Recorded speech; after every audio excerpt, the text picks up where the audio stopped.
galera, sejam bem-vindos a mais uma sessão Como Cai no Enem e hoje vamos falar sobre sangue e imunidade. Resolver uma questão bem interessante que caiu aí em 2014. Lembrando, galera, que eu já falei aqui que todo ano, desde 2010, tem sido cobrado uma questãozinha aí, pelo menos, que envolva conhecimentos de imunidade. Então, isso não pode deixar passar batido aí para vocês. Vamos lá, o que diz essa questão? Ela mostra um esquema, o Enem adora isso, essa questão de esquemas e figuras, e diz assim: imunobiológicos, diferentes formas de produção, diferentes aplicações. E olha só o que essa figura nos mostra. Aplicação do imunobiológico 1, mostra que é dividido em A e B. E aqui ela está colocando, se vocês virem de pertinho, está vacinando essa pessoa aqui. Aqui tem vírus e bactérias aqui e aplicando esse imunobiológico, que é uma vacina. Beleza. E aqui no B temos a aplicação do imunobiológico 2. Pessoal, isso aqui é bem interessante porque é um esquema bem resumido de como se faz, de como se produz um soro. Exatamente. Olha só como que é feito hoje em dia. Nós temos aqui uma cobra, uma peçonha. É só a gente fazer um adendo aqui que há vários tipos de cobra e para isso tem que ter vários tipos de soro. Então tem soros específicos para cada espécie lá da cobra. E aí eu pego essa cobra, essa peçonha e aplico aqui em um animal. Geralmente a gente usa o cavalo e aplica lá.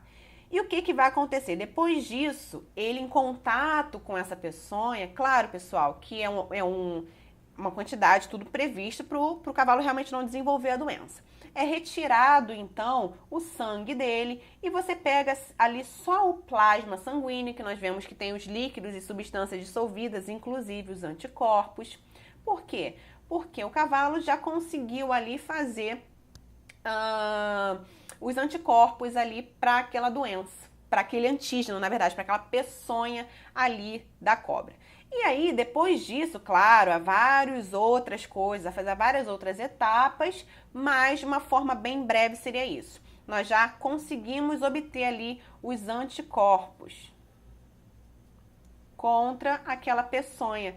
E a gente então vai produzir o imunobiológico 3, que seria o soro, exatamente, que vai ser aplicado ali no caso de uma mordida de cobra. Então, só para a gente relembrar que na vacina nós estimulamos a produção de anticorpos, porque nós colocamos na pessoa, nós aplicamos os vírus ou as bactérias ali atenuadas e o organismo dela vai começar a produzir os anticorpos. No caso dos soros, não. No caso do soro, nós vamos aplicar diretamente os anticorpos ali na pessoa e eles, anticorpos, já vão ser específicos para aquele antígeno ali.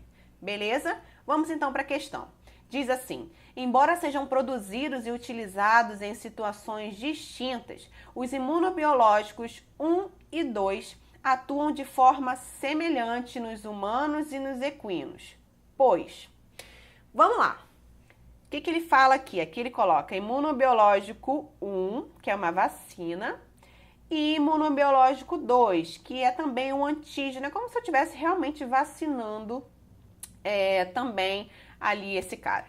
E aí ele fala assim: embora sejam produzidos e utilizados em situações distintas, os imunobiológicos atuam de forma semelhante, pois conferem imunidade passiva, transferem células de defesa, suprimem a resposta imunológica, estimulam a produção de anticorpos ou desencadeiam a produção de antígenos. Pessoal, como a gente sempre fala, o ideal é a gente responder a questão primeiro para não se confundir com as alternativas.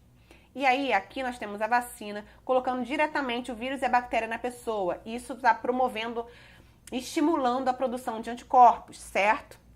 Aqui é a mesma coisa, eu estou pegando a peçonha da cobra e injetando aqui no cavalo, para quê?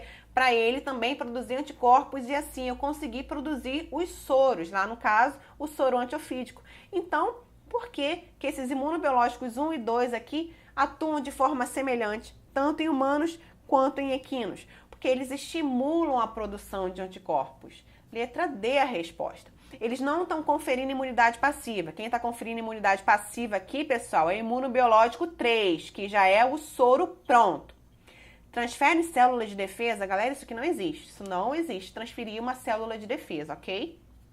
Suprimir resposta imunológica de forma alguma. Eu estou, pelo contrário, eu estou melhorando ali, estimulando a minha resposta imunológica.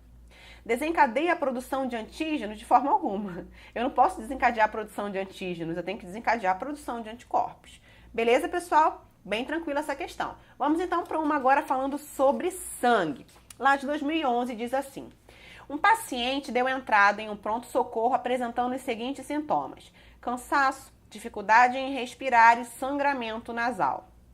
O médico solicitou um hemograma ao paciente para definir um diagnóstico. Os resultados estão dispostos na tabela. Então vamos lá: cansaço, dificuldade em respirar e sangramento nasal. Relacionando os sintomas apresentados pelos pacientes com os resultados do seu hemograma, constata-se que... Vamos lá então dar uma olhada no resultado dele. Diz assim: constituintes, glóbulos vermelhos. Qual o número normal? 4,8 milhões. O paciente está com 4 milhões, um pouquinho abaixo. Beleza. Glóbulos brancos. Número normal tem que estar entre 5 a 10 mil. Ele está com 9 mil. Beleza. Aqui está só um pouquinho abaixo. Plaquetas. O número normal tem que estar entre 250 mil e 400 mil. Ele está com 200 mil, está abaixo. Bem abaixo. Então, o que eu observo aqui no resultado do hemograma dele? Que ele está com o glóbulo vermelho um pouquinho baixo e as plaquetas também, na verdade, bem mais baixas. E aí, pessoal, seguinte, para você que já assistiu nossa aula, já ia logo ver. O cara está com dificuldade em respirar. Olha lá, transporte de oxigênio, responsáveis por isso, glóbulos vermelhos, está um pouquinho abaixo. Então, realmente tem tudo a ver. Sangramento nasal. Qual é o problema? O que está relacionado a sangramento, hemorragia, coagulação? Plaquetas. As plaquetas estão totalmente relacionadas com o processo de coagulação do sangue. Então, se as plaquetas estão baixas, é normal que se tenha um sangramento. Então, vamos lá. O que a gente constatou aqui, tanto pelos sintomas quanto pelos resultados do hemograma dele? Letra A. O sangramento nasal é devido à baixa quantidade de plaquetas? Sim. Que são responsáveis pela coagulação sanguínea? Sim. Perfeita resposta. Vamos ver o restante. B. O cansaço ocorreu em função da quantidade de glóbulos brancos que são responsáveis pela coagulação sanguínea. Nossa, não tem nada a ver. Essa aqui está mais errada de todas. Primeiro que o glóbulo branco tá lá com valor normal. Então, ele não está interferindo em nada. Segundo que o cansaço não tem nada a ver com glóbulo branco. Glóbulos brancos têm a ver com defesa do organismo. E também não tem nada a ver com a coagulação sanguínea. Então, essa resposta aqui está mais errada de todas. Impossível. Letra C.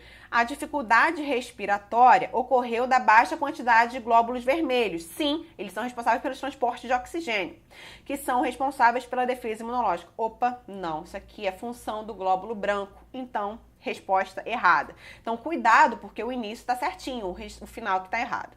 Letra D. O sangramento nasal é decorrente da baixa quantidade de glóbulos brancos que são responsáveis pelos transportes de gases no sangue. Nossa, não tem nada a ver, tá? Tipo a letra B. Não tem nada a ver, mistura todos os conceitos. Sangramento nasal por conta da baixa de plaquetas. Os glóbulos brancos não tem nada a ver, estão envolvidos com a defesa do organismo. E letra E, a dificuldade respiratória ocorreu pela quantidade de plaquetas que são responsáveis pelo transporte de oxigênio. Não tem nada a ver. Essa resposta estaria certa se ele colocasse pela quantidade de glóbulos vermelhos. Então, ficamos com a letra A. Tranquilo aí. Beleza, galera? É isso aí. Espero que vocês tenham curtido e entendido todos os assuntos. Nos vemos na próxima aula. Até lá!